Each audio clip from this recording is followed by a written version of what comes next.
Merci à tous de votre participation à la table ronde organisée par l'Institut des actuaires, qui a été intitulée «Pourquoi Dora change-t-il la donne pour la gouvernance du numérique?»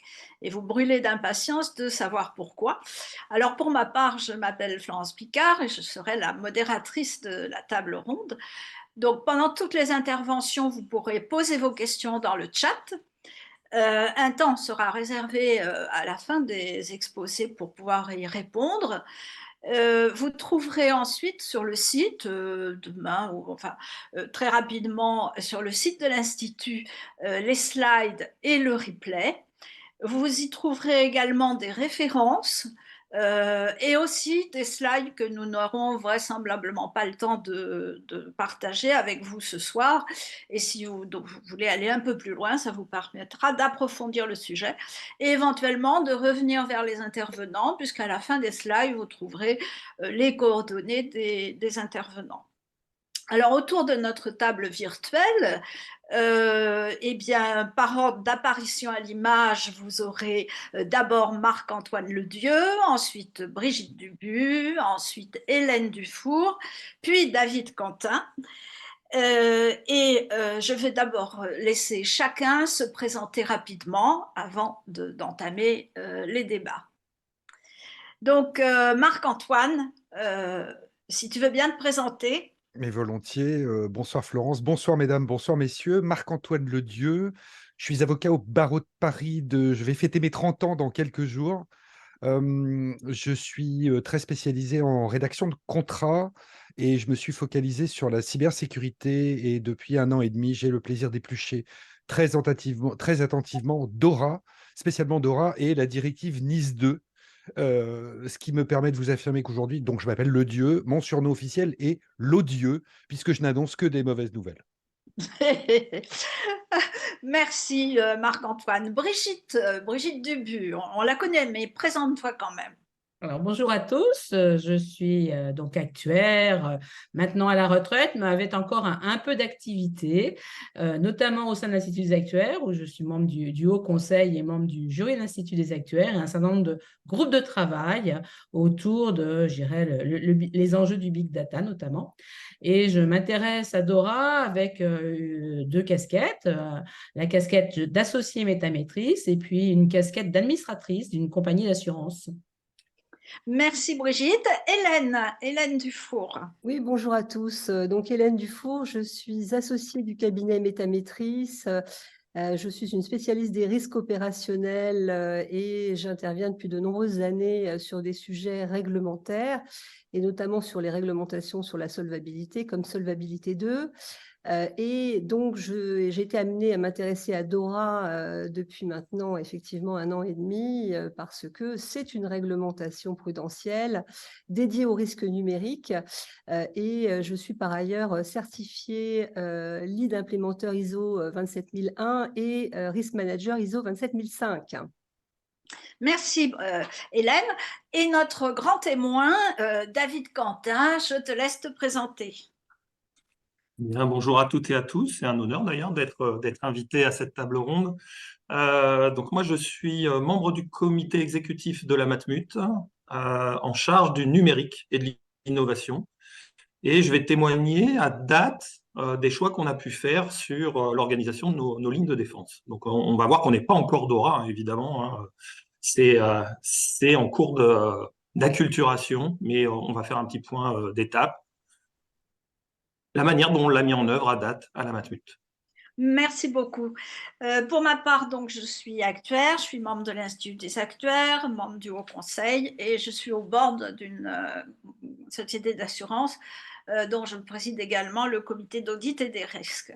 Comme vous venez de le voir dans les présentations, la table ronde rassemble des différentes compétences qui doivent se conjuguer pour répondre à la question posée en titre de la table ronde. Sans plus tarder, je vais donc passer la parole à Marc-Antoine qui va nous rappeler les éléments clés de Dora. Les rappeler ou les exposer rapidement. Merci. Pour les exposer rapidement, effectivement, quand on veut faire une lecture utile de DORA, surtout pour les professionnels que vous êtes. Reprendre la litanie des attendus ne sert à rien.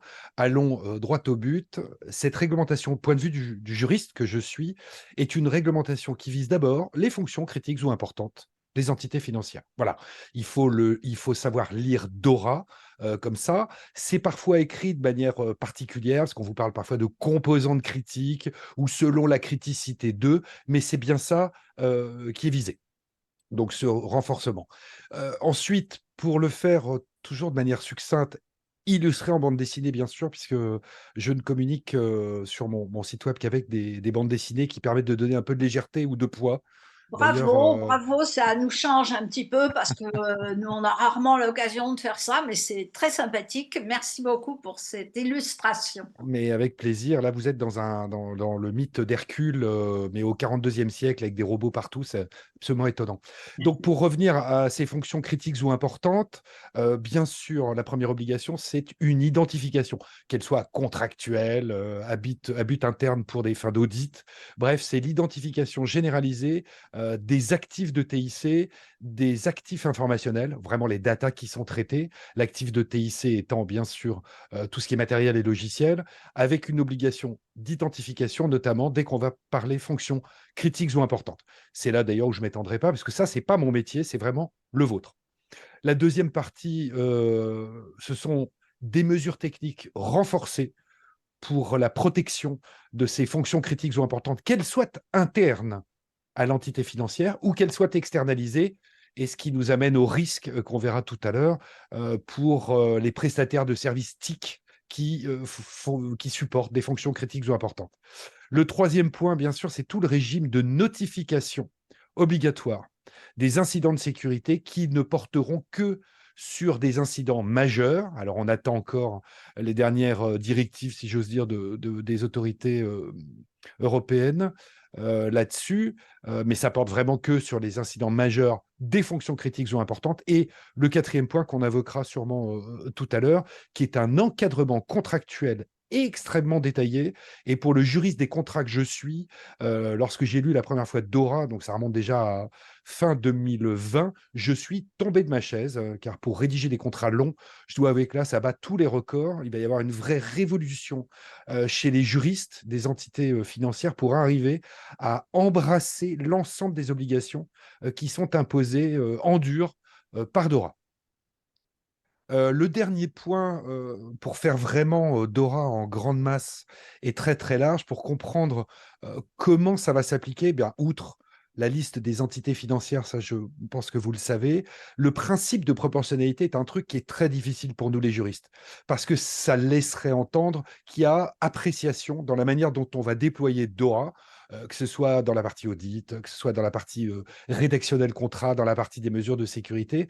Là, c'est pour attirer votre attention en une seule slide, pour dire qu'en fait, lorsque vous, les professionnels en interne, vous allez traiter de fonctions critiques ou importantes, le dispositif organisationnel, technique, interne, externe, juridique, blablabla, tout ça, dès que ça va tomber sur une fonction critique ou importante qui est externalisée, en tout ou en partie, votre prestataire, très joliment dénommé prestataire tiers de service TIC, donc le prestataire, eh bien ce prestataire va devoir subir 100% du régime qui s'imposera à l'entité régulée. Et ça, c'est une vraie nouveauté par rapport à l'ensemble des textes précédents, puisque c'est généralisé à l'identique pour l'ensemble des entités régulées, sauf cas rarissime ou vraiment seuil difficile à tomber en dessous, pour le dire en clair, et pour l'ensemble de leurs prestataires. Sachant que pour les autres prestataires, ceux qui ne toucheront pas les fonctions critiques ou importantes, on va se retrouver avec des pourcentages, entre guillemets, vous êtes plus friand de chiffres que moi, sur ce qu'il va falloir transposer, imposer, entre guillemets, par les entités régulées au profit des prestataires. Un dernier point, c'est une volonté politique de l'Union européenne que de réguler des entités qu'elles vont ne même pas désigner, puisque vous avez la liste qui est faite, et de manière assez lâche, mais politiquement très efficace, ce sont aux entités régulées de mettre de rendre conforme leur écosystème de prestataires. Ce qui fait que l'Union européenne nous a annoncé à peu près 22 000 entités qui seraient impactées par DORA lorsque le premier projet est sorti en 2020. Et très récemment, les AES nous ont communiqué un chiffre pour le nombre de prestataires directement impactés par DORA, donc des prestataires du secteur bancaire, assurance et compagnie, avec à peu près 15 000 entreprises. Moi, je pense que c'est en dessous de la réalité. Donc, ce qui veut dire que sur l'UE, ce régime va se déployer à l'identique, pratiquement, massivement, sur plus de 40 000 entreprises, ce qui représente un véritable effort pour le secteur. Merci beaucoup. Le décor est posé à la fois par les illustrations et puis sur le fond. Merci. Brigitte Dubu va maintenant nous présenter un aspect de DORA, dimension de DORA qui intéresse directement les actuaires en tant que réglementation prudentielle et comme cadre méthodologique d'évaluation des risques numériques. Merci. Alors, première chose, en fait, c'est que DORA s'inscrit dans un mouvement qui a été initié depuis longtemps. Hein. Florence et moi sommes présidentes de comité d'audit et clairement, dans la cartographie des risques, et notamment des risques IT, le cyber était bien évidemment identifié et pris en compte. Donc, il y a une continuité du côté des entreprises. Il y a aussi une continuité du côté du législateur, enfin du régulateur plus exactement, puisque l'IOPA a publié en 2020 des orientations sur la sécurité de la gouvernance de technologies de l'information, qui après ont été relayées par la CPR avec 2 notices en 2021. Donc déjà, le mouvement a été plus qu'amorcé, puisque on retrouve dans DORA une bonne partie des exigences, enfin des orientations de l'IOPA.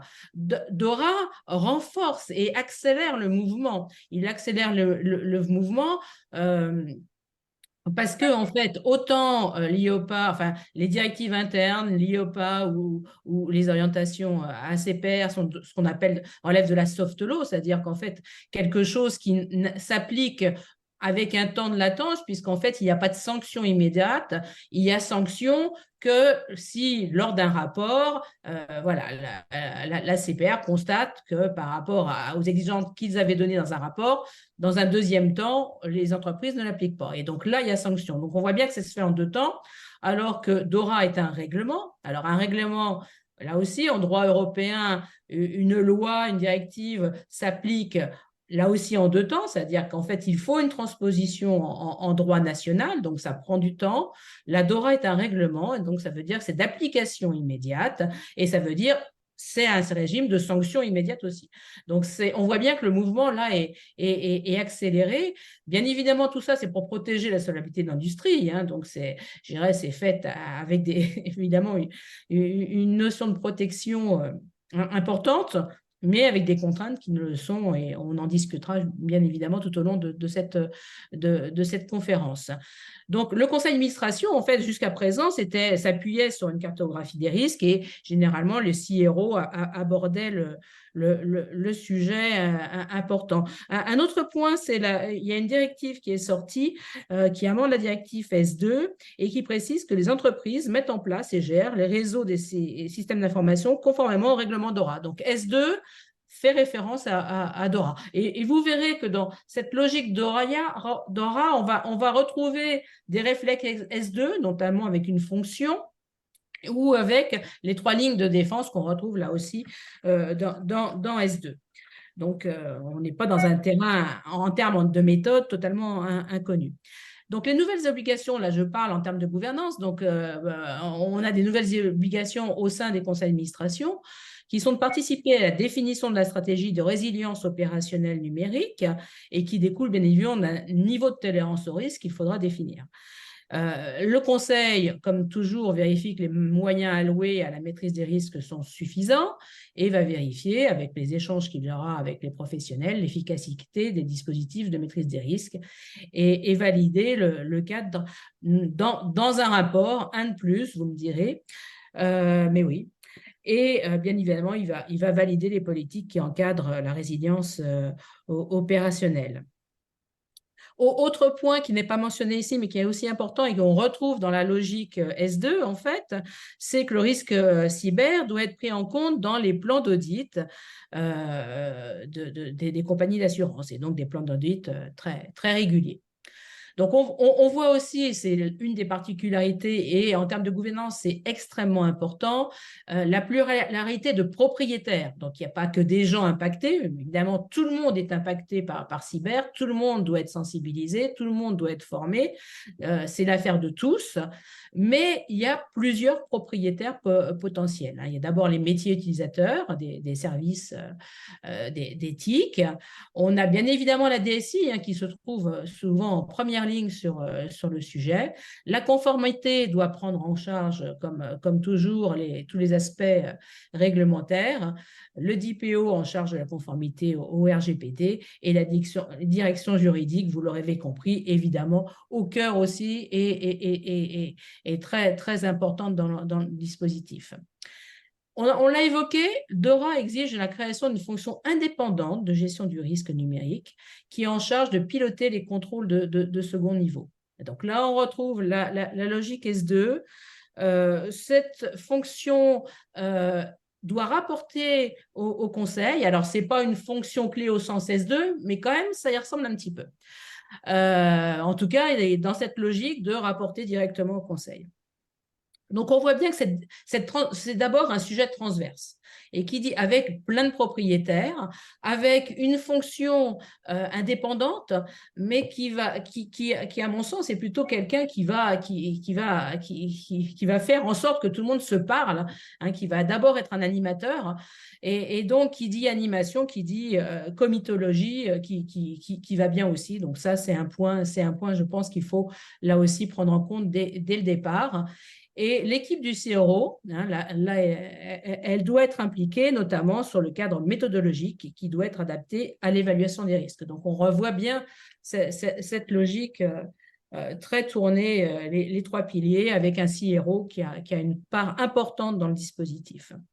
Alors, on va passer vite parce que le temps est compté. Donc, sur cette slide, on va peut-être revenir quand même sur cette slide, juste pour dire qu'on constate aujourd'hui que dans les rapports, il y a des études, elles sont citées, et on vous donne les références, mais aujourd'hui, en fait, dans les rapports ORSA, en fait, aujourd'hui, le cyber est évidemment évoqué, mais de façon assez light, et donc, voilà, certains regrettent justement ce peu d'informations qui circulent au travers des ORSA.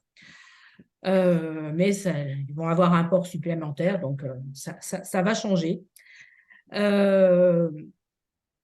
Voilà, donc je vais peut-être passer la parole à Hélène qui va vous donner un peu plus de détails sur les exigences et les orientations IOPA. Tout à fait. Alors, vous l'aurez compris, finalement, DORA s'inscrit tout à fait dans la continuité des exigences des orientations IOPA.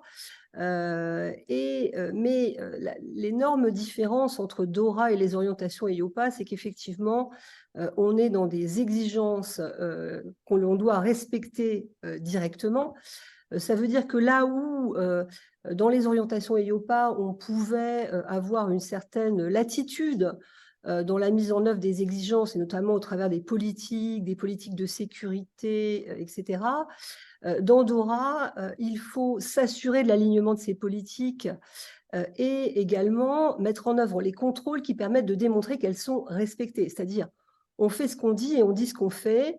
Ça devient assez critique et ça peut justifier de revisiter, en effet, toute la documentation liée au dispositif de maîtrise des risques, de façon à s'assurer qu'elles sont alignées et surtout qu'on respecte ce qu'on écrit. On n'est plus dans le contexte où on pouvait, dans des politiques, indiquer des bonnes pratiques et puis se demander dans un second temps si elles étaient respectées. Là, il faut bien définir nos exigences et les respecter. Donc, effectivement, comme tu le disais, Brigitte, donc on est sur une organisation selon les 3 lignes de défense, nomination d'une fonction gestion des risques numériques en seconde ligne de défense. Il faut définir cette stratégie de résilience opérationnelle numérique globale qui couvre aussi bien la sécurité que la stratégie multifournisseur pour les prestataires de TIC, mais aussi donc la résilience opérationnelle numérique. Pour ce qui est des tiers, alors on n'est plus, on va un peu au-delà, où on est plus général que la sous-traitance au sens de solvabilité 2, puisque DORA parle de l'utilisation des services de TIC qui soutiennent des fonctions critiques ou importantes, de manière très globale. Et donc, DORA prévoit une politique dédiée à cette utilisation de services de TIC. Et d'ailleurs, cette politique a été documentée, décrite dans le cadre d'une norme technique de réglementation, une RTS, dont la version draft a été soumise à consultation en juin 2023. Il va falloir donc de plus adapter tous les accords contractuels, hein, c'est-à-dire effectivement, on ne va pas se contenter de mettre à jour les contrats, les nouveaux contrats ou les contrats qui supportent des prestations critiques ou importantes. Il va falloir mettre en œuvre cette adaptation de tous les accords contractuels. On en reparlera tout à l'heure avec Marc-Antoine. Et puis, la mise en œuvre d'un registre des accords contractuels au niveau solo et consolidé et qui, lui-même, ce registre intègre des éléments d'appréciation des risques. Donc ça, en tant que tel, ça va être un projet assez important à mettre en œuvre. Donc, je vous le disais, on a des RTS qui ont été publiés. Donc, on a 4 RTS qui ont été publiés en mode draft. Une RTS sur le cadre de gestion des risques liés au TIC,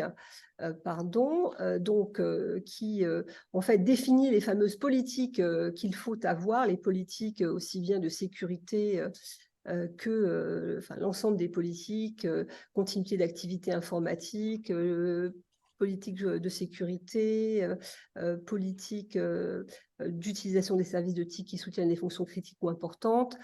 Et puis, j'en oublie 2, politique de gestion des incidents et de remontée d'incidents et politique de continuité d'activité informatique. On a une RTS donc, sur la politique d'utilisation des services de TIC, une RTS sur les critères de classification des incidents liés au TIC et une RTS sur le registre, dont on vous donnera quelques extraits plus tard. On va avoir une deuxième tranche de RTS qui va paraître en mode draft d'ici fin 2023, donc qui sera soumise à consultation comme ça avait été le cas des précédentes.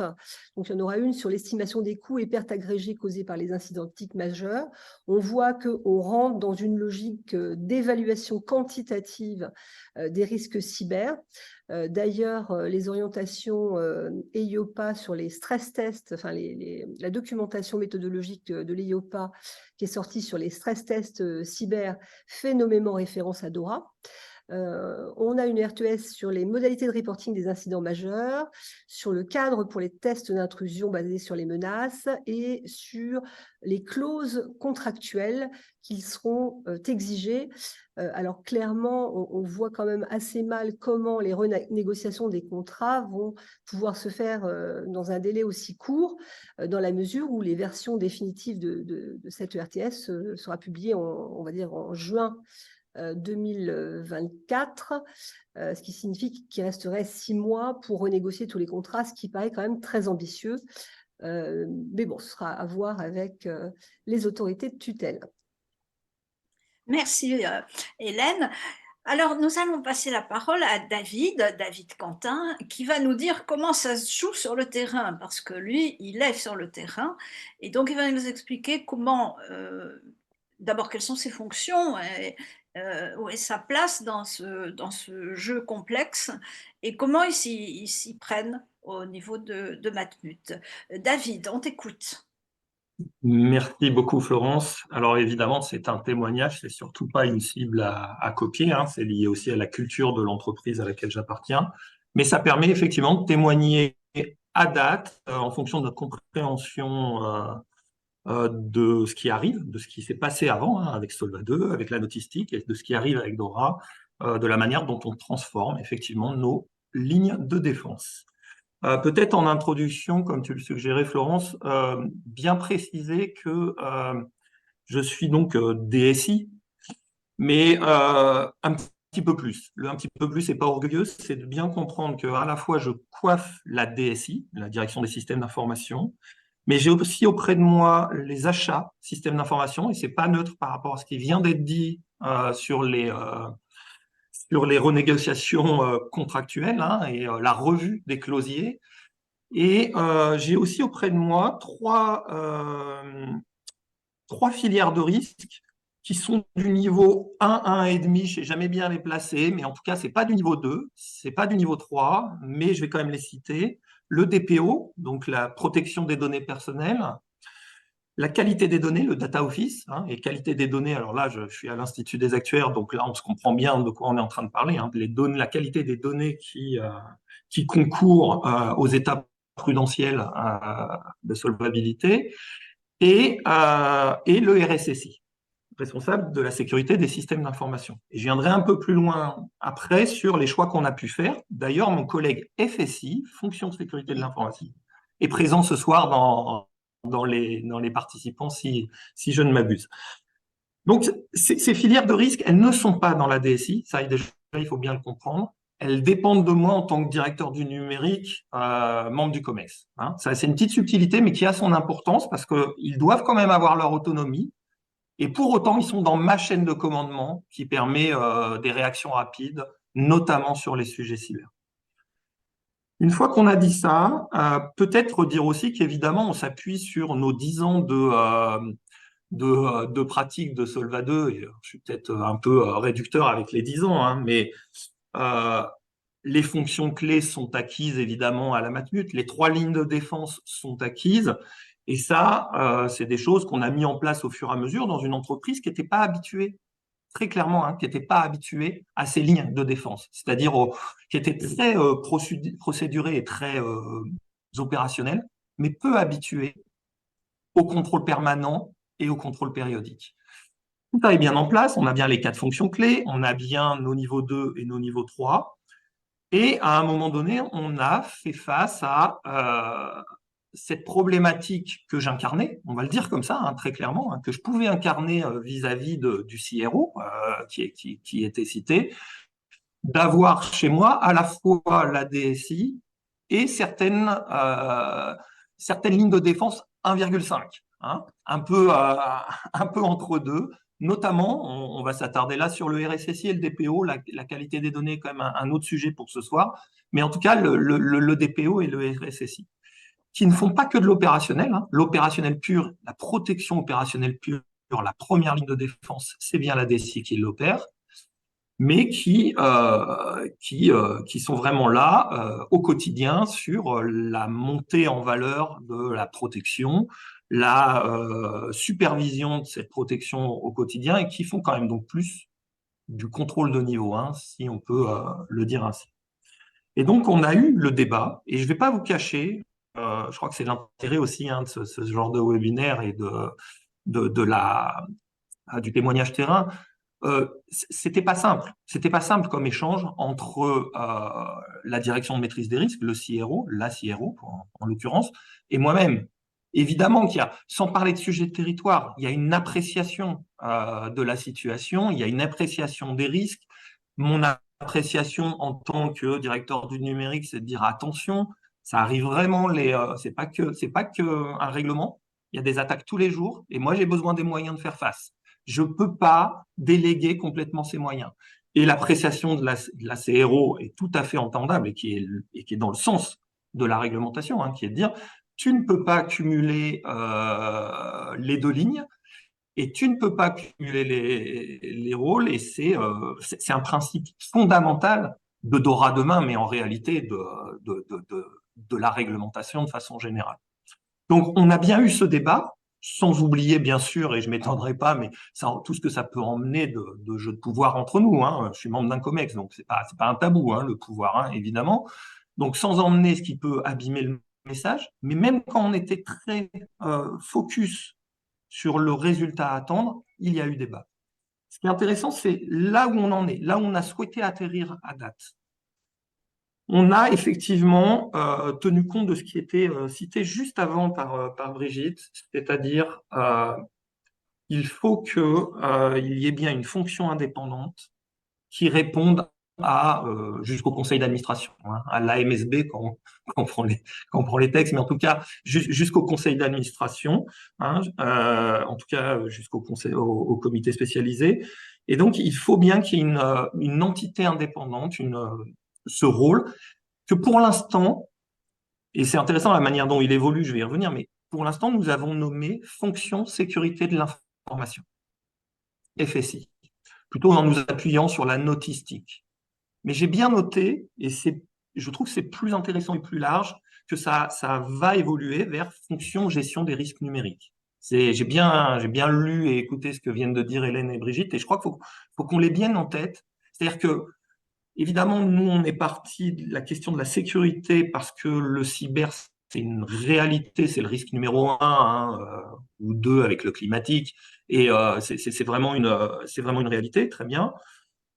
Mais là, on parle bien, et c'est vraiment l'extension que donne Dora, on va plus loin que le cyber, hein, c'est vraiment l'ensemble de la résilience, et de la résilience de toute la chaîne de valeur, et donc jusqu'à la sous-traitance, hein. Je paraphrase ce qui a été dit avant, mais c'est ça qui est important, et qui fait que je trouve que fonction gestion du risque numérique couvre davantage ce que ça va devenir demain. À date, on a donc créé une fonction sécurité de l'information qui répond à notre direction des risques. Mon collègue ne m'en voudra pas, je ne donne pas tout le titre de la direction, mais la direction des risques, au CIRO, et qui a bien en charge le niveau 2. Et chez moi, on a bien le RSSI et le DSI, je vais les prendre tous les deux, qui incarnent le niveau 1 de la première ligne de défense face aux attaques, y compris d'ailleurs en termes de contrôle, hein, de contrôle niveau 1. Puisqu'évidemment, on est en charge en tant qu'opérationnel et en tant que patron opérationnel du contrôle niveau 1 de notre propre structure de défense. Donc, on a bien un RSSI, un DSI qui sont en niveau 1. On a une fonction sécurité de l'information qui répond à la direction des risques en niveau 2. Évidemment, on a un audit interne qui fait énormément d'actions sur le cyber ces derniers temps en niveau 3. Et nous avons créé, et c'est peut-être là notre petite particularité à date, nous avons créé un comité FSI. Donc on va un peu plus loin que la fonction sécurité de l'information. Nous avons créé un comité FSI qui réunit en fait le DSI, le RSSI, le FSI, la CRO, moi-même en tant que directeur du numérique, et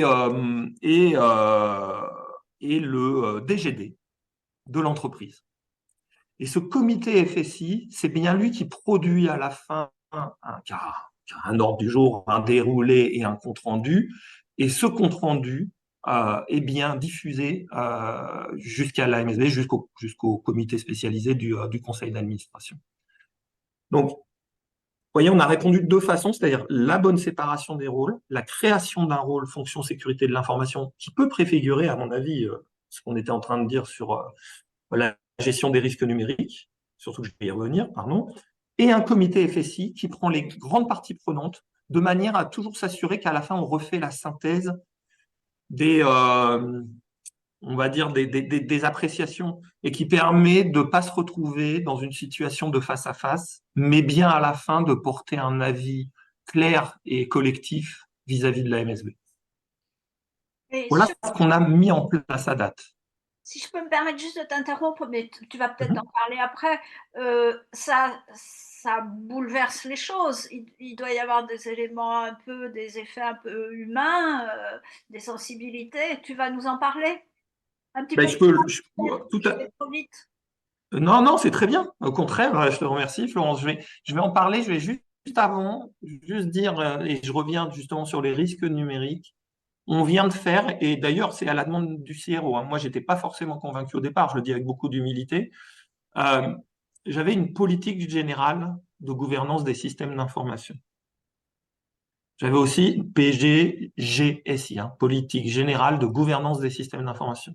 J'avais aussi une politique générale de la sécurité des systèmes d'information, PGSSI. on a, à la demande du FSI, de la CRO, on a créé un seul document qui en fait est une politique de gestion des risques des systèmes d'information. Et ça montre bien finalement comment on anticipe ce qui est en train de devenir le règlement.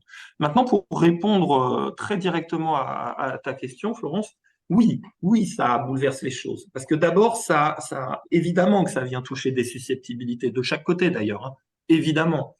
Évidemment que quand on a, et ça je vais l'illustrer, évidemment qu'on rajoute du contrôle au contrôle, c'est quand même une réalité de tous ces règlements aussi, et qu'en rajoutant du contrôle au contrôle, on rajoute beaucoup de méta-travail. La question est de le rendre le plus utile possible pour tout le monde, pas seulement pour le réglementaire, mais aussi pour l'entreprise. Mais le fait est qu'on rajoute du contrôle au contrôle et qu'on rajoute des couches.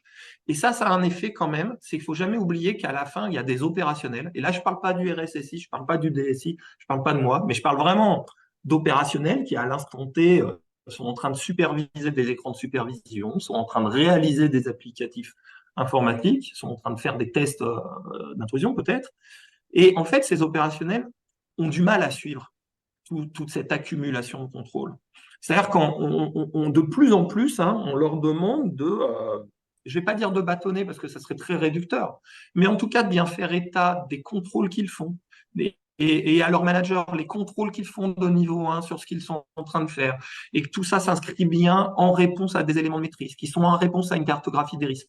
Nous tous et vous tous autour de la table, en tant que membres de l'Institut des actuaires, vous avez les éléments de compréhension de ce qu'on fait et du sens qu'on fait quand on fait tout ça. Mais honnêtement, hein, des opérationnels informaticiens, on est très loin de leur métier, on est parfois très loin de leur capacité à comprendre le sens.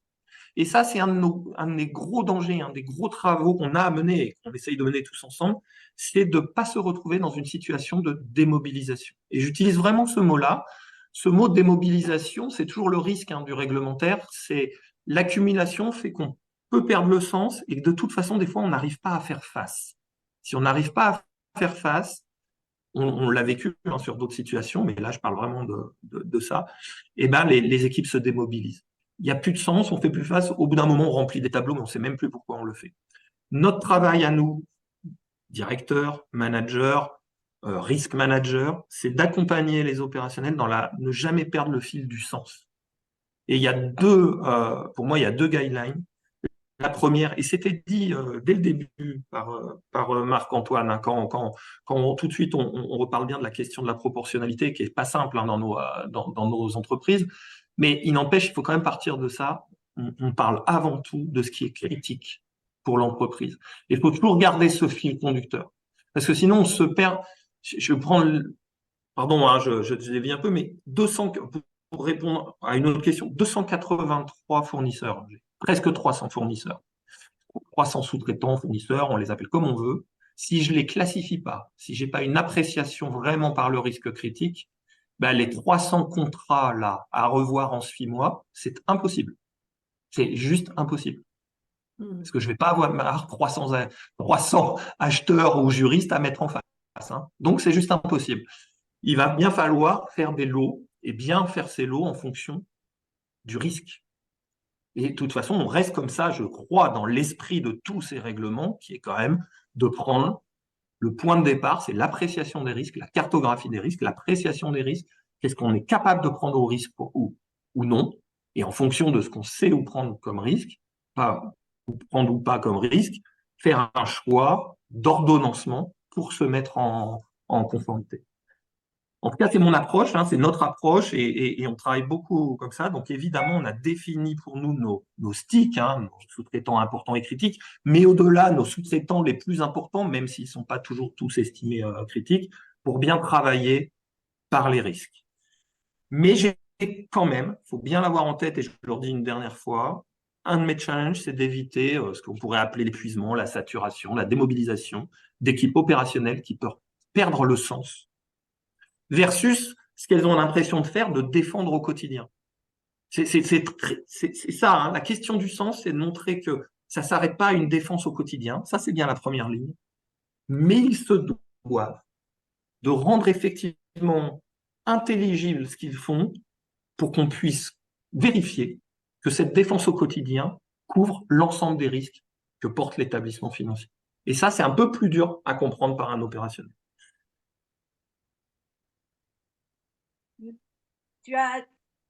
C'est passionnant, je ne veux pas t'interrompre. Tu as encore des choses peut-être à ajouter? Peut-être ce que je peux compléter, je vais compléter deux choses, sans dire sur quel, puisqu'on s'en vante, personne s'en vante, c'est pas des sujets publics, mais sans dire sur quel sujet, comme à peu près tous les assureurs, en tout cas les grands assureurs de la place, on avait évidemment déjà rencontré régulièrement en état de contrôle ou juste de contrôle continu, hein, la CPR. Donc ça nous aide au fur et à mesure aussi hein, à adapter en fonction, on va dire, de la jurisprudence. Hein. Ce qu'ils nous disaient il y a 5 ans, c'est pas exactement ce qu'ils nous disent aujourd'hui. Les exigences montent, il faut le savoir. Et puis quand même, tout nous emmène vers cette même chose qui est le contrôle de la chaîne de sous-traitance. Je crois que moi, ce que j'ai découvert moi en tant que DSI, hein, en tant que directeur du numérique, ces dernières années, c'est combien la réglementation nous emmenait vers toujours plus de responsabilité de ce que font nos sous-traitants. À un moment, où pendant les mêmes 10 dernières années, c'est une surprise pour personne, l'informatique s'est de plus en plus ouverte. Les entreprises sont passées en entreprise étendue, c'est-à-dire qu'un assureur, il ne peut plus rien faire tout seul. Il dépend d'une chaîne de valeur. Et son informatique, elle n'est plus seulement dans ses salles informatiques, elle est aussi sur le cloud, en mode SaaS, que sais-je. En tout cas, entreprise étendue, de plus en plus exposée vers plein de sous-traitants. Et en même temps qu'on faisait ça, il n'y a pas de surprise en fait. Puisqu'on dépend de plus en plus des autres, la réglementation de plus en plus nous demande de contrôler cette sous-traitance. C'est d'une logique sans faille, mais je dois avouer, moi, qu'en tant que professionnel de l'informatique depuis 30 ans maintenant, il n'y a que les 5-6 dernières années que j'ai compris quand même où est-ce qu'on voulait en venir et où est-ce qu'on allait. Et ça, ce qui est intéressant, hein, c'est que c'est valable, et je m'arrêterai là, mais là, on parle du cyber, notamment, mais pas que. Parce qu'en fait, c'est valable pour le cyber, c'est valable pour la continuité d'activité, c'est valable pour la protection des données personnelles. Et ça, dès le RGPD, c'était très clair. Hein. On est responsable de traitement, y compris de ce que font nos sous-traitants. Et c'est valable, évidemment, pour la qualité des données, puisque la qualité des données, elle dépend aussi de toute cette chaîne de sous-traitance. Et donc, on est responsable de ça. Et donc, pour conclure, et peut-être donner la main ensuite, la parole à mes collègues, pour conclure, on n'a pas le choix, ça c'est sûr. Évidemment que ça amène des bouleversements au sein des entreprises. Ça vient toucher les convictions des DSI, hein, parce que DSI, face à la menace, on se sent quand même comme un général. Et cette chaîne de commandement, pour nous, c'est pas une utopie, on en a besoin.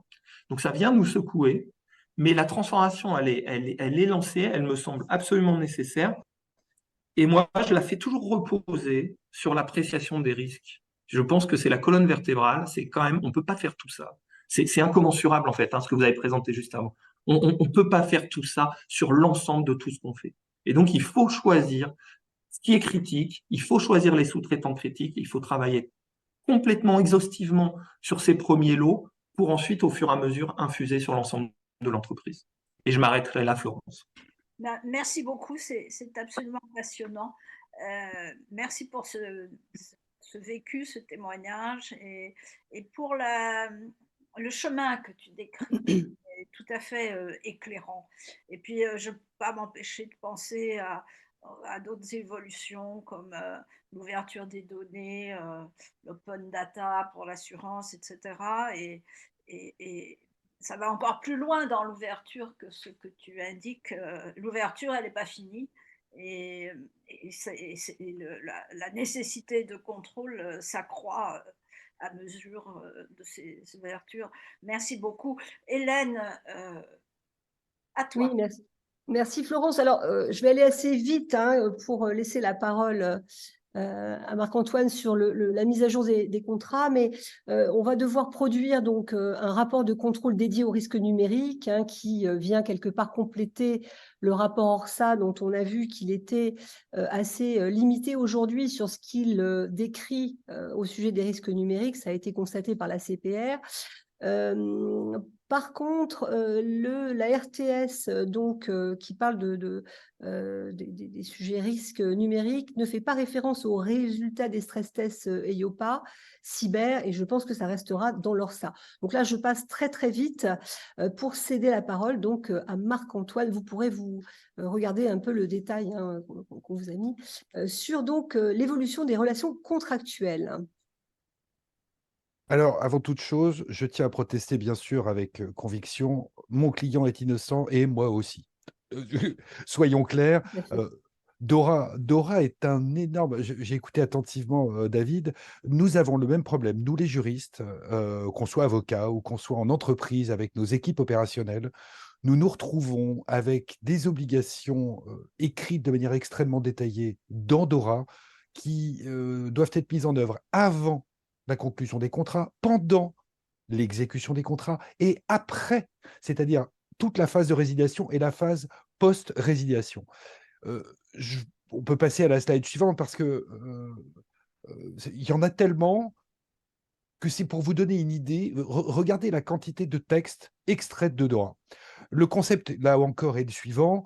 Tous les contrats doivent être identifiés, blablabla. Bon, super. Ça, c'est une question d'organisation pure et dure. Mais les contrats qui vont toucher des prestataires mettant en œuvre ou supportant des fonctions critiques ou importantes, il faut être clair, c'est vraiment la grille de lecture pour les juristes. Eh bien, voyez d'abord, il y a bien sûr l'identification. Est-ce que parmi mes 300 contrats, lesquels sont véritablement liés à une fonction critique ou importante que moi, assureur, que moi, banquier, que moi, chambre de titrisation, ce que vous voulez, je mets en œuvre, parce que c'est lié à l'agrément. C'est ça qu'il faut comprendre dans Dora. Si mon entreprise exerce une activité qui bénéficie d'un agrément, la sanction potentielle, c'est pas écrit, mais c'est ça qu'il faut comprendre de Dora, c'est qu'en fait, les autorités de contrôle peuvent suspendre les agréments, puisque la réglementation Dora dans son ensemble n'est pas moi, je suis assureur, donc j'ai ma réglementation assurance, et puis en plus, il faut que je fasse de la cyber. C'est plus comme ça que ça marche. Le bloc Dora est intégré dans la législation qui banque, qui assurance, et fait partie de la matière qui sera contrôlée au titre de la délivrance de l'agrément. Donc, c'est pas, tiens, je saupoudre un peu, je vais faire un peu de technique par-ci, organiser votre contrôle interne, et puis faites bien vos contrats. C'est que un de ces éléments qui ne serait pas respecté pose un problème à l'entreprise dans son ensemble. Maintenant, voyez, juste sur cette slide, avant de conclure le contrat, vous avez deux choses principales à devoir surveiller. Donc, que ce soit dans la rédaction des contrats ou dans le registre qu'on va voir dans un instant, c'est d'abord, est-ce que oui ou non, je tape sur, pardon de le dire comme ça, je tape sur une fonction critique ou importante. Premier point. Deuxième point, ai-je, moi, entité régulée, un risque de concentration? C'est-à-dire toujours le même prestataire qui va rendre les mêmes prestations en sous-traitance critique ou importante au profit de l'ensemble des sociétés de mon groupe. Donc ces deux risques-là, pour nous juristes classiques de droit des contrats, c'est une terreur. Parce que ça, c'est vraiment une implication métier, les fonctions critiques ou importantes, et le risque de concentration. Mais nous, les juristes, on n'en sait rien. Ce qui fait qu'on est, comme l'a dit David très justement, on est totalement tributaire de manière très pratique des gens dont c'est le métier, donc c'est toute l'équipe IT, il faut être clair. Hein. Et là, c'est les métiers de l'IT, ce n'est pas le RSSI, c'est les métiers de l'IT qui vont nous dire bah oui, non, concentration ou pas. Et puis, ça doit se refléter dans tout le process. OK. Bon, je vous passe le reste du détail. Vous avez toujours les petites cartouches avec la petite flèche blanche ou bleue ou verte, vous avez les références. Pour vous montrer, juste en aperçu sur la slide suivante, hein, comment on en arrive. Voilà, alors, bien sûr, c'est ça qui est l'enfer d'Ordora pour nous, juristes qui rédigeons ou qui essayons de comprendre, c'est que tous les critères sont posés d'abord, parfois en vrac, et ensuite sont détaillés. Donc voilà, est-ce que les services. Alors, pour identifier tel critère, vous en reprenez 3 alinéas, 5 sous-critères. Enfin, c'est vraiment d'une complexité. C'est très cartésien, mais c'est d'une complexité, pardon, extrême à gérer. Et je vous donne le troisième exemple. Vous voyez, sans rentrer dans ces détails, est-ce que c'est substituable? Est-ce que les prestataires sont étroitement liés entre eux? Qu'est-ce que vous voulez que nous, juristes, on en sache quoi que ce soit? Donc, ça veut dire qu'il faudrait des gens qui sachent identifier que machin est le prestataire de trucs, qui est le sous-traitant de bidule. Enfin, ça prouve que tous les métiers sont concernés par par ce simple critère d'évaluation préliminaire du risque de concentration. Moi, je mets pas inutile de vous dire, moi, rédacteur de contrat, je ne mets pas le doigt dans ces critères. Je vais mettre dans mes contrats des cases à cocher. Et toi, cher client, c'est toi qui vas te mouiller. C'est toi qui vas prendre la responsabilité de cocher la bonne case. Parce que moi, juriste, je n'en sais rien. Et ça, pour nous, c'est un vrai problème. Dernier point pour vous éviter, juste après, s'il te plaît, Hélène. Voilà. Pardon. Je vous ai fait ça en 3 slides. Quand on prend DORA et qu'on déroule DORA sur la partie contrat IT, sous-traitance, fonctions critiques ou importantes, il y en a tellement que j'étais obligé de faire 3 slides pour les mentions obligatoires que doivent contenir tous les contrats liés à une externalisation d'une fonction critique ou importante. Et il y en a tellement que, pareil, nous, quand on va faire les clauses, mais on va prendre DORA, on va mettre des guillemets et on va dérouler les clauses, puisque tout doit être auditable. Donc là, si on est à l'article, alors attendez, je suis un peu myope, c'est les articles 28, les articles 30, ben on va mettre 28.3, petit a. On va recopier DORA et on mettra en dessous des cas, mais dans les contrats. Oui, validé, fonction risque, fonction DSI. Et j'en ai encore 2 autres. Vous voyez des slides comme ça avec tout ce qu'il faut mettre dans les contrats. C'est un cauchemar. Nos équipes pour gérer ça, c'est aujourd'hui un vrai problème. Et concrètement, quand les autorités de contrôle, alors ça, c'est un vrai problème lié à votre industrie spécifiquement, où au lieu d'essayer de faire comme tout le monde, de prendre des référentiels connus au hasard, ISO 27001, je pense que David va opiner du chef parce qu'il sait très bien de quoi je parle. Quand on est obligé de faire de la compliance, nous, dans la partie technique des métiers, ben, on va prendre du ISO 27001 et c'était prévu dans la V1 de DORA, dans les considérants, il y avait marqué par exemple ISO. Ça a disparu dans la V2. Alors aujourd'hui, vos industries de la banque et de l'assurance sont accrochées à leur siège et disent mais quel référentiel allons donc nous prendre? Mais sachant qu'il va y avoir encore du détail par les autorités de contrôle le 17 janvier 2024, dans 3 mois, et le 17 juillet 2024, 6 mois avant l'entrée en vigueur, ma réponse aujourd'hui concrètement est de dire mais regardez déjà ce qu'il faut faire avec les contrats. Si en plus techniquement vous repartez d'une autre grille de lecture auditable, si vous faites autre chose que l'ISO 27001, vous n'y arriverez jamais. Et on me répond ah ben c'est pas écrit. Ce à quoi je réponds ensuite bah bon courage si vous comptez tout faire en 6 mois. C'est illusoire. Maintenant, voyons la manière dont l'on pense les autorités de contrôle et le législateur européen. L'idée derrière, c'est de dire, bon, je remets à plat tout le régime de contrôle de la cybersécurité des entités financières. Parce que d'abord, il y a des textes de partout. Ensuite, la menace a évolué et on voit bien depuis notre Petya à WannaCry que ça tombe comme à Gravelotte et que c'est une catastrophe. Moi, je suis beaucoup dans les soutes techniques. Je pense que David voit très bien ce que je veux dire. Les cyberattaques, c'est une réalité quotidienne et c'est un énorme problème pour toute l'industrie. Mais vous, assureur, en tête. Donc, lui dit, OK, table rase du passé et je vous fais un règlement unique pour tout le monde. Et si moi, législateur, je ne mets pas une date butoir, mais c'est comme toujours, il ne se passera rien. Donc, on aurait pu prévoir 5 ans d'entrée en vigueur. Mais comme toujours, tout le monde s'y serait pris au bout de la 5e année, comme ça a été le cas pour le RGPD. Malheureusement pour vous, professionnels de l'assurance, voilà, le délai a commencé à courir. Nous, les professionnels, vous et moi, nous courons après les dernières réglementations techniques des AES, qui ne sont pas du tout du droit mou. Ce n'est pas du tout comme ça que ça se passe en droit européen. En droit européen, c'est moi dans le règlement, moi, législateur, je dis à l'industrie, vous allez faire ça à telle date, ok? Donc c'est le 17 janvier 2025, et je demande aux AES de pondre le détail. Mais le détail, c'est l'état de l'art. C'est obligatoire. Puisque quand moi, je vais venir contrôler, moi, autorité de contrôle, je vais regarder si vous, professionnels, vous êtes à l'état de l'art. Et si vous ne l'êtes pas, ça ne va pas bien se passer. Mais à partir de quand les autorités vont contrôler le détail de ce qu'il y a dans les contrats? Mais même eux, ils ne seront pas prêts dans 1 an. Ce n'est pas possible.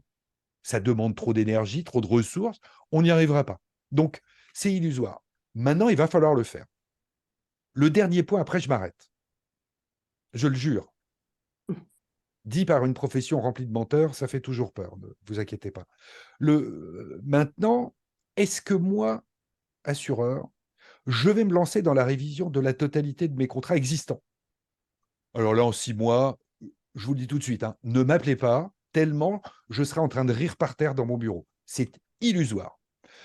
Maintenant, la manière intelligente de mettre en place ce process contractuel, ben, vous avez 2 manières de faire. Soit vous allez reprendre des contrats de partout, vous n'y arriverez jamais, soit vous intégrez que tout doit être auditable. Ben, qu'est-ce que vous devriez faire? Moi, c'est ce que je conseille maintenant depuis un bon moment. C'est voilà, vous rentrez dans un process d'auditabilité générale, y compris des contrats. Donc, gardez aujourd'hui vos contrats en cours, faites des avenants DORA. Ça aura 2 avantages. D'abord, ça va être plus simple pour gérer votre parc de contrats en cours. Et ensuite, quand les auditeurs vont arriver, ils n'auront plus que votre annexe compliance, entre guillemets, contractuelle, à auditer. Et là, vous allez vous simplifier la vie. Et je suis persuadé à titre personnel qu'en fait, une fois que les nouveaux contrats vont passer, mais personne ne va se lancer dans des mises à jour complètes de contrats juste pour Dora. Parce que nous, les juristes, on a NIS 2 à gérer. On en a d'autres. Puis il y a le Cyber Resilience Act qui arrive. Ce ne sera pas gérable. Donc, on va faire, nous les pros, on va faire des annexes pour tout type de contrat. Voilà, j'arrête d'être désagréable. Merci beaucoup. Hélène. Alors justement, alors oui, donc effectivement, donc la recommandation de Marc-Antoine, c'est de mettre en place ces avenants, de les personnaliser pour chaque contrat, donc avec un système en effet de cases à cocher et puis de documentation de l'avenant quand même, de personnalisation de l'avenant quand même en fonction du contrat initial, hein, puisque effectivement, il va falloir reprendre un certain nombre de choses assez détaillées dans ces avenants. Et tout cela va venir alimenter le registre des accords contractuels. Alors, vas-y, Marc-Antoine, Bah, un petit mot. pour le faire rapide là aussi, c'est la logique qui a commencé pour nous les juristes data, sécurité, avec le RGPD. On arrête les obligations déclaratives vis-à-vis des autorités de contrôle, qui sont un cauchemar pour tout le monde, y compris pour l'autorité de contrôle. Imaginez les CNIL qui reçoivent les failles les violations de données au quotidien. On se demande à quoi ça sert. Bon, c'est obligatoire. Donc, on va responsabiliser des acteurs, les professionnels de l'intérieur. Eh bien, ces registres, pour tout. Ces registres, et ça veut dire tu vas le faire au niveau du métier, au niveau sous-consolidé. Alors ça, je n'ai pas bien compris parce que je ne suis pas si intelligent que ça. Mais au niveau consolidé général, j'ai bien compris. C'est histoire de montrer que tout est fait dans l'ordre, que tout est auditable, que tout est contrôlé. Bah, si on ne fait pas ça, j'ai des négociations en cours avec des banques notamment. Mais j'avais pour mission d'un client de faire traîner la signature du contrat. Ça fait 1 an et demi que je fais traîner. Pendant ce temps-là, les factures sont émises. Elles sont payées, mais il n'y a toujours pas de contrat. Bah, c'est pour éviter ce genre. Alors là, c'est pas l'affaire, le dossier dont je parle, auquel je pense n'est pas très important, mais c'est pour éviter ce côté artistique et faire un système qui soit entièrement auditable. Après, il faut aller lire Dora pour voir la quantité de détails qu'il va falloir mettre dans ce registre, mais c'est un Alors cauchemar. justement, Marc-Antoine, ce registre, il fait d'ores et déjà l'objet d'une RTS qui décrit très précisément les champs attendus. Donc, on a 14 tables, dont 4 tables pour les groupes, puisque les groupes doivent s'assurer que les filiales mettent en œuvre Dora d'une manière harmonisée. Bien entendu, ils doivent donc avoir un registre au niveau consolidé, et donc on a des tables dédiées. En ce qui concerne les informations, alors là je vous ai mis les informations les plus marquantes à 3 niveaux, donc sur les fonctions, puisqu'on s'intéresse aux services de TI qui soutiennent des fonctions, effectivement, donc il faut définir un certain nombre d'informations, y compris sur les risques, et notamment les risques d'interruption d'activité sur les fonctions. On va avoir des informations à fournir sur les services, et notamment le niveau de sensibilité des données, l'impact d'une interruption de service, donc des éléments qui relèvent de l'appréciation des risques. Et enfin, on va avoir des informations sur les tiers prestataires de services, mais aussi les prestataires de substitution, puisqu'on vous demande d'avoir pour les prestations qui supportent pour les services qui supportent des fonctions critiques ou importantes, une stratégie de réversibilité et donc un tiers alternatif, d'une part, donc avec des informations liées à ce tiers, et d'autre part, on vous demande de refléter toute la chaîne d'approvisionnement en services de TIC, donc avec les prestataires de rang 2, qui l'hébergeur, qui le prestataire qui sauvegarde les données, que sais-je. Donc voilà, donc ça c'est un comment dirais-je, c'est un registre donc très lourd à construire. On estime que pour renseigner le registre sur un prestataire, cela peut prendre une durée assez longue, une journée et plus de travail. Donc là, vous voyez donc l'impact sur toute la chaîne d'approvisionnement, hein, ça c'est dans la RTS, je passe assez vite, vous pourrez vous y référer a posteriori. Alors peut-être conclure par les questions qui se posent, Brigitte, par rapport Oui, à donc cette vous avez bien présentation. compris. Je pense que les questions, on les a largement posées en séance. Et puis, avant de laisser la parole, je dirais, aux acteurs qui nous écoutent, donc bien évidemment, une comitologie adaptée. Je pense que l'exemple de la Matmut est tout à fait éclairant. Première question, quel rattachement pour la fonction indépendante? On a l'exemple de la Matmut, là aussi, qui est propre à son organisation. Il peut y en avoir d'autres, mais c'est une question qu'il faut se poser d'emblée et mettre tout le monde sur la table pour que voilà, qu'il n'y ait pas une perte de territoire et que tout se fasse de façon positive. Quelles sont les fonctions critiques ou importantes au sens d'Aura? Voilà, tout le monde a évoqué le sujet, mais il faut se mettre autour de la table et lotir et comprendre et définir. C'est un point essentiel. Comment mener le projet, là aussi, Marc-Antoine nous a donné une piste tout à fait intéressante. Et bien évidemment, la question qu'on peut se poser, nous sommes des actuaires, nous sommes un institut. Le rôle de l'actuaire, c'est définir la méthodologie de mesure de risque. Hein, ça, c'est écrit dans Dora. La quantification du risque, ça lui revient, mais il ne peut pas le faire tout seul. Hein, et voilà, il lui faut des données, il lui faut des stress tests. Les études d'impact et de scénario, c'est sans son domaine, mais là aussi, il ne peut pas le faire seul. Et puis, bien évidemment, participer à la stratégie, ça fait partie de son rôle. Voilà pour les actuaires qui doivent s'impliquer et qui, s'ils ne le sont pas encore, très fortement sur ce dossier. Et en faire un dossier positif, ce n'est pas une réglementation, voilà, il faut le voir peut-être comme une aide un peu policière, mais une aide quand même à prendre le sujet. Merci Brigitte. Avant de passer aux questions, si vous voulez les uns ou les autres dire un petit peu le mot de la fin, votre conclusion personnelle. Je ne sais pas, David, est-ce que tu veux rajouter un point ou réagir à quelque chose qui a été dit? Si. Écoute, oui, alors au-delà, le mot de la fin aurait pu être sur le thème de la blague Dora, j'adore. Mais maintenant, si je reprends quel rôle pour l'actuaire, parce que ça, je trouve ça quand même vraiment intéressant, et jusqu'à la stratégie, en fait. Dora, c'est tellement, moi je trouve ça tellement intensif, en fait, hein, l'effort qu'il va falloir faire tous. Je trouve ça tellement intensif que ça remet vraiment au centre du jeu ce qui est marqué là, c'est-à-dire la méthodologie de mesure de risque, la quantification du risque, d'avoir vraiment une priorisation par l'analyse de risque. Moi, je reviens à ça, on ne peut pas tout faire de front, et donc il faut ordonnancer, il faut prioriser. Et là, mesdames et messieurs, là, on est dans votre rôle par rapport à la stratégie de l'entreprise, par rapport à son ORSA, par rapport à la stratégie, je l'ai dit, et par rapport au risque qu'elle encourt, finalement quand même éclairer par quoi on commence. Je crois que voilà pour moi. Une belle conclusion. Quelqu'un veut ajouter quelque chose Ouais, volontiers, le point de vue non pas tant du juriste que de celui qui trempe beaucoup dans l'IT toute l'année.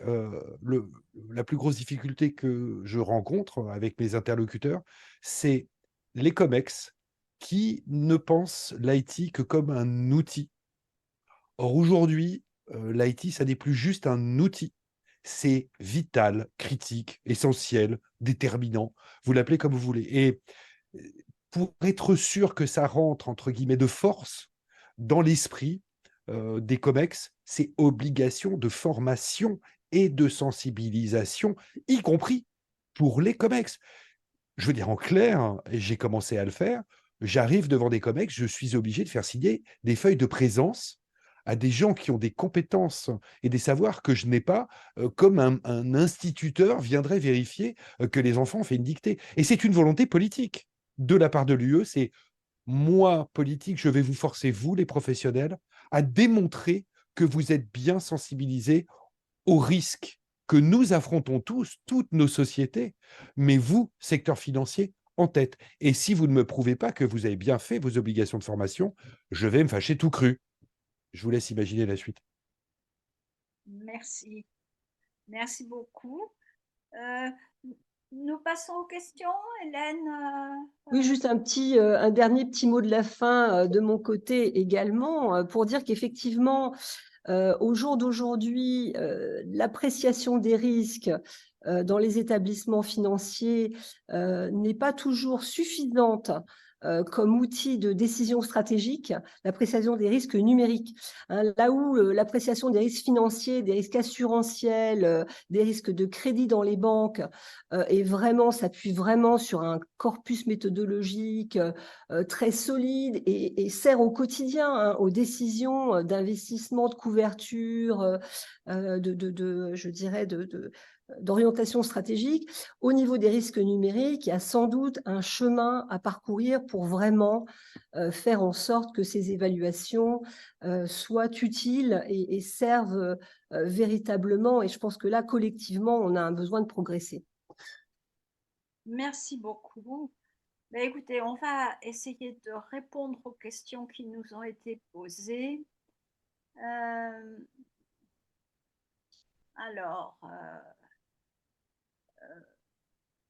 Je pense que dans les questions posées, elles ont été posées en cours de route, comme on le demandait. Certaines ont quand même trouvé des réponses. David, une question pour David. Quelles seront vos interactions avec la direction des risques et avec les fonctions d'audit, contrôle interne et dans le cadre de DORA? Je pense que les exposés ont bien répondu à la question, sauf si tu veux rajouter quelque chose, David. Non, effectivement, je vais me redire et puis sinon, Jérôme n'hésitera pas à me contacter après s'il a besoin de plus de Voilà. détails. Alors, comment le comité de sécurité de l'info pourra influer sur la politique achat à travers toi, puisque tu chapeautes également cette fonction? Alors, c'est un peu plus complexe que ça. Moi, je crois que ce qui va influer, c'est ce qui a été donné tout à l'heure, c'est le registre. En fait, parce qu'en fait, la problématique, et on n'a pas échappé à ce problème-là. Nous, on a eu ce problème-là de la confrontation entre la notion de politique d'achat, qui est une politique d'une entreprise classique et qui existe depuis très longtemps, et de la politique de sous-traitance, qui va s'enrichir encore plus avec Dora, mais qui existait déjà, qui est déjà portée par tout ce qui nous vient de Solva 2 de toute façon. Donc, là, on a un vrai sujet, parce qu'en fait, on ne fait pas face aux mêmes risques. Si je le fais un peu basique, une politique achat, avant tout, il y a des questions de conformité, je trouve, avant tout. Il faut être conforme à des bonnes pratiques, donc les conflits d'intérêts, que sais-je, tout un tas de choses. La politique de sous-traitance, elle fait porter un contrôle sur les sous-traitants. C'est pas la même chose. C'est quand même pas du tout la même chose. Or, des fois, elles sont contradictoires. Et puis surtout dans le temps, et Marc-Antoine l'exprimait, le temps de la contractualisation, le temps de la négociation, le suivi commercial, le suivi d'un fournisseur, mais aussi le suivi des sous-traitants, le suivi des risques des sous-traitants, etc. Et donc, je ne sais pas si ça influe sur la politique. En fait, je ne sais pas si c'est le comité sécurité de l'info qui influe sur la politique achat. Ce qui est sûr, C'est qu'à un moment, il faut qu'on résolve l'équation. Je ne sais pas s'il y a une subordination, je ne sais pas si c'est de l'interaction, mais il faut qu'on résolve cette équation. Et moi, je ne l'ai pas résolue encore, hein. En tout cas, pas moi, euh, entre politique achat et politique de sous-traitance. Et oui, Dora va nous emmener de toute façon vers un renforcement de la politique de sous-traitance. Et quelque part, à un moment, je pense qu'elle va prendre une primauté. Mais c'est pas simple hein, quand même, hein, parce que la conformité au sens achat, elle est toujours à respecter par ailleurs, hein. Il y a toujours des règles, hein, des bonnes pratiques. Et puis, ça va être enrichi, une politique achat, par d'autres considérations stratégiques de l'entreprise. Je vais en donner une seule, mais elle est quand même, là aussi, je suis face à des actuaires, elle compte, c'est SRD. La durabilité, elle va venir influer sur les politiques achats aussi. Donc, je n'ai pas une réponse toute faite, voilà. Désolé, mais en tout cas, j'ai Elle, étendu le champ de la question. elle doit influer aussi sur le choix des prestataires, non? Alors, sur le choix des prestataires, très clairement. Là, évidemment, hein, alors moi j'ai encore en souvenir un échange hein, réel avec la CPR et il n'y a pas de, c'est pas risible parce qu'en plus ça date de 2018. On est client de Salesforce. Salesforce, c'est pas une GAFAM, mais enfin c'est quand même un grand du web américain. Et à un moment, il y avait une clause exigée par la CPR et je me rappelle très bien l'échange. Hein, il dit mais de toute façon, s'ils n'acceptent pas votre clause, ça veut dire que ils prennent le risque d'être rayés du marché européen. On n'en est pas là. Alors depuis, il y a un certain nombre d'actes de la Commission européenne hein, et de l'Union qui vont dans ce sens-là et qui peuvent donner, et on le voit, hein, Apple est juste en train d'attaquer un de ces actes. Mais en 2018, très honnêtement, on ne faisait pas le poids pour imposer une clause à un grand du web américain, hein. Les choses changent dans ce sens-là. Donc on voit où nous emmènent les politiques, hein. Marc-Antoine le disait, les politiques nous emmènent vraiment, quand même, hein, réellement, et là je pense que Thierry Breton, il n'y est pas pour rien, nous emmène vers une souveraineté d'une certaine façon européenne. Mais c'est très ambitieux quand même hein, d'influer sur les sous-traitants eux-mêmes. On essaye, et en tout cas, on met toutes les clauses d'auditabilité. Ça, je crois que celles-ci, elles sont imparables et on arrive à les mettre. En tout cas, c'est coûteux et c'est usant également, avec ce risque que tu soulignais très très bien, de perte de sens. Il ne faut pas se perdre là-dedans et ça, tu l'as très très bien décrit. Comment faire, comment s'entraider, disons, là-dessus, puisque c'est quelque chose de partagé par l'ensemble des groupes. Et qui travaille sur ces sujets-là de la perte de sens dans des gros mastodontes où les contrôles sont tellement énormes que la distance s'agrandit entre ce que fait la personne, c'est un travail très intellectuel, et son point d'application. Quels sont les gens qui travaillent là-dessus? Il y a des chercheurs, des académiques, mais en pratique, quelle aide tu as, toi, par exemple, David, là-dessus? Mais je suis bien normal de te répondre. Alors si, il y a quand même des travaux de place, hein. Je pense assez important. Ben, vous en représentez un hein, avec l'Institut. La fédération hein, France Assureur fait des travaux de place hein, qui nous permettent quand même, qui sont importants pour nous assureurs pour deux raisons. Un, pour effectivement échanger, essayer d'obtenir quand même quelque chose d'applicable pour nous, pour nos équipes. Et puis deux aussi, d'atténuer le risque je vais le dire comme ça, je pense que je pense que ça serait mal apprécié d'un certain nombre de personnes, la façon dont je vais le dire, mais je trouve que le réglementaire fait toujours porter un risque d'altération de la concurrence. Si on surinterprète, et il y a une tendance française, hein, on le sait tous, à surinterpréter les textes, ou si on les sous-interprète, on se donne des latitudes ou pas hein, de concurrence, hein, d'accord? Donc si on n'a pas au même moment, parce que tout ça, c'est dans une échelle de 10 ans, et donc en fonction de quand on commence à se mettre en conformité, comment on surinterprète ou pas, l'effort qu'on y met, attention, ça coûte très cher à l'entreprise, hein, ça coûte très cher en ce moment. C'est pour donner une réponse un peu décalée, mais qui illustre. Tout à l'heure, tu as cité l'Open Insurance, FIDA, hein, Financial, je sais plus quoi, Data Act. Euh, la place France Assureur, on essaye d'estimer quel sera le coût en pourcentage du CA pour les assureurs. On essaye de factualiser ça, cette mise en réglementation, ce que ça coûtera. Eh bien, pour Dora, ça date, mais on l'a fait. Alors, je peux pas trop, là, je représente pas la fédération, donc je vais pas donner le chiffre qu'on avait sorti, mais on s'était mis un certain nombre dans la commission numérique à laquelle je participe, on s'était dit, mais ça pèse quoi ça en coût? Quand il va falloir mettre à niveau l'outil, hein, je ne parle pas de dispositif de contrôle, mais l'outil aussi, hein, parce qu'attention, hein, ça porte des exigences plus aussi opérationnelles. Hein. Ça coûte quoi? Comment on fait? Alors, on l'a plutôt fait sur NIS 2 d'ailleurs, hein, plutôt que sur Dora, parce qu'on avait NIS 2. Et on a essayé d'estimer ce que ça voudrait dire comme coût. Et je crois que ça, j'ai dévié hein, par rapport à ta question, mais en fait, il y a ces travaux de place. Donc ça, c'est une des aides qu'on a. Et ils sont importants. Et vous avez des choses comme l'Institut, France Assureur, d'autres collectifs comme ça qui permettent de réfléchir ensemble. Après, j'avoue que moi, j'ai été très attentif à ce qu'a dit Marc-Antoine quand il a dit à un moment, il faut acculturer les COMEX à ça, parce que c'est comme on a dû le faire pour RGPD, c'est un peu antinomique avec business, quoi. Voilà, il faut dire les choses. C'est un peu antinomique avec business. Et donc, dire allez dépenser de l'argent, à un moment où, vous le savez tous, hein, ce qui se passe, l'assurance est compliquée en ce moment, hein, entre la sinistralité sur les dommages, les taux sur les autres branches, la santé, on n'en parle pas, les allers-retours entre le tout sécu ou pas, c'est compliqué. C'est compliqué de prédire l'avenir. Votre métier est compliqué, mesdames et messieurs les actuaires. C'est plus compliqué, je pense. Et donc, par rapport à cette incertitude, parce qu'on est vraiment dans le règne de l'incertitude, dire qu'on va aller dépenser, je sais pas moi, 5% de plus du CA sur de la mise en réglementation d'Ora, je le fais au hasard, là, le 5%. Waouh, il n'y a pas grand monde qui va signer ça facilement. Hein. C'est antinomique avec business.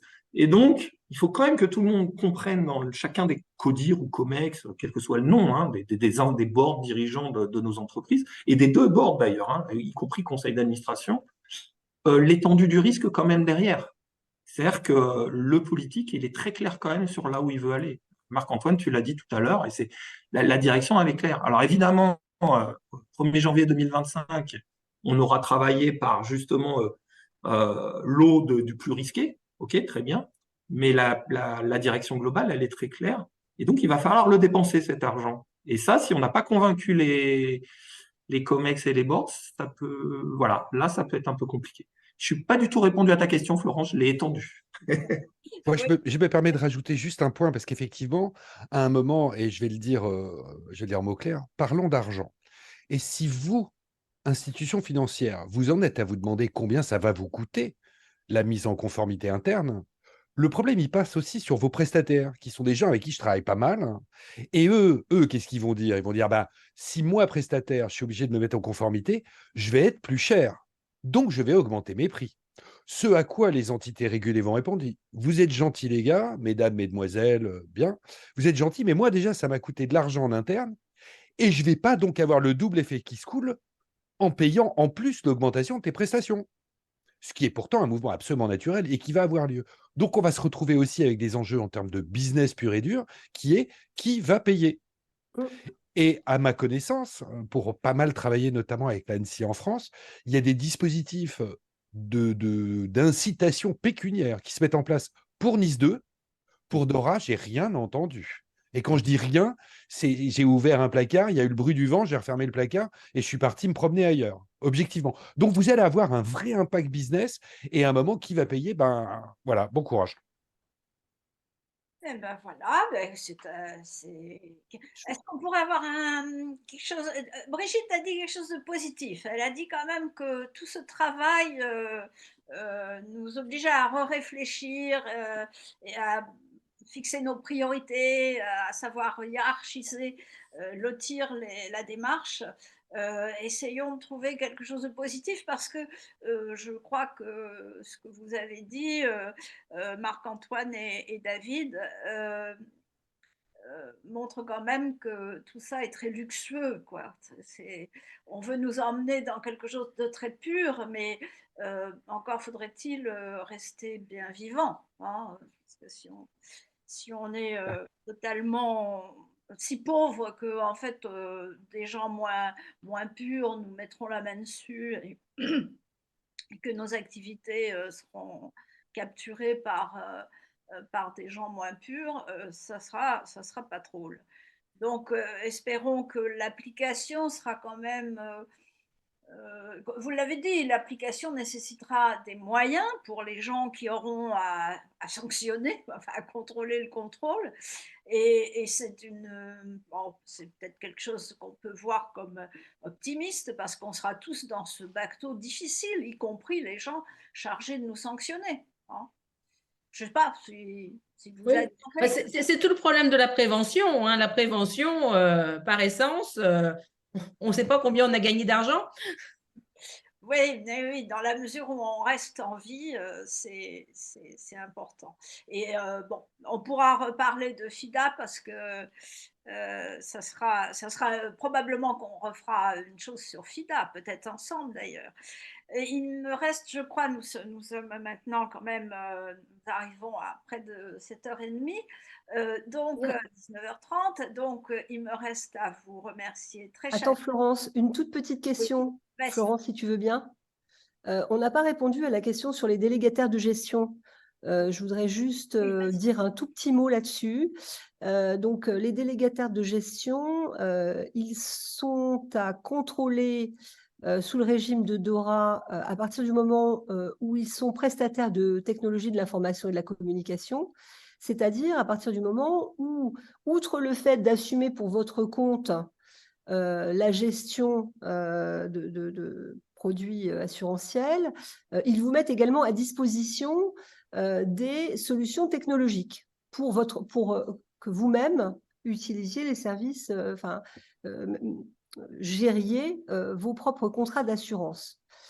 Donc, s'ils ne sont pas prestataires de services numériques, a priori, alors je parle sous ton contrôle, Marc-Antoine, ils sont pas, enfin, vous n'avez pas à les contrôler en tant que prestataire, et ils sont assujettis à DORA à partir du moment où ils sont institutions financières ou courtiers de plus de 250 personnes, parce que pour les courtiers, il y a une limite, c'est-à-dire c'est les courtiers dont la taille dépasse un certain niveau, c'est-à-dire sont des entreprises autres que des petites et moyennes entreprises, c'est au-delà des micro-entreprises, hein. Pour les courtiers, c'est PME, donc plus de 250 personnes. Voilà, donc les délégataires de gestion, a priori, s'ils ne font que gérer pour votre compte, vous n'avez pas à les contrôler a priori au titre de DORA. Est-ce que je dis des bêtises, Marc-Antoine, à ton sens? Alors, je ne m'aventurerai pas sur ce terrain qui est éminemment technique, puisque là, c'est de la réglementation je veux dire, des entités en elles-mêmes, donc je ne me mouillerai pas. Mais la manière dont nous, les juristes, on va appréhender DORA, c'est globalement, est-ce que ton entreprise figure dans les 20 catégories d'entreprises déjà soumises à Oui. quantité de réglementation, puis qui sont listées? Donc, soit vous êtes dedans, vous êtes impacté direct, soit vous êtes un prestataire tiers, on en revient surtout de fonctions critiques ou importantes, et là, c'est l'entité régulée qui va s'occuper de vous. Mais si vous n'êtes pas dans ces cas-là, je sais qu'il y a un régime aussi extrêmement dérogatoire pour les fonds de retraite qui comptent plus de moins de 15 adhérents. Il y a une espèce de... Oui, oui, oui, ça Ça c'est sent la Slovénie du Sud ou, un peu, ou le Riga du Nord, enfin voilà, pour le caricaturer.